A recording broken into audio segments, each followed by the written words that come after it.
Mister Kalyan cinema 10 తారీఖు నాడు మార్చి 10 నాడు రిలీజ్ అవుతుంది. ఆ సినిమా ప్రొడ్యూసర్ మా సుబ్బారెడ్డి గారు. మా దగ్గర హాస్టల్స్ అన్నీ కూడా మా సుబ్బారెడ్డి నడిపిస్తాడు.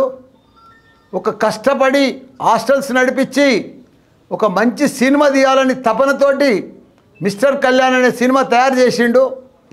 10 తారీఖు నాడు థియేటర్లో రిలీజ్ అవుతుంది కాబట్టి అందరూ కూడా ఆయన ఆశీర్వదించి ఆ సినిమా ఘన విజయం సాధించాలని కోరుకుంటున్నా. మిస్టర్ కళ్యాణ్ సినిమా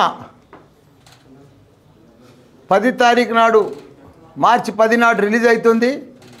ఆ సినిమా ప్రొడ్యూసర్ మా సుబ్బారెడ్డి గారు. మా దగ్గర హాస్టల్స్ అన్నీ కూడా మా సుబ్బారెడ్డి నడిపిస్తాడు. ఒక కష్టపడి హాస్టల్స్ నడిపించి ఒక మంచి సినిమా తీయాలని తపనతోటి మిస్టర్ కళ్యాణ్ అనే సినిమా తయారు చేసిండు. 10 తారీఖు నాడు థియేటర్లో రిలీజ్ అవుతుంది కాబట్టి అందరూ కూడా ఆయన ఆశీర్వదించి ఆ సినిమా ఘన విజయం సాధించాలని కోరుకుంటున్నా.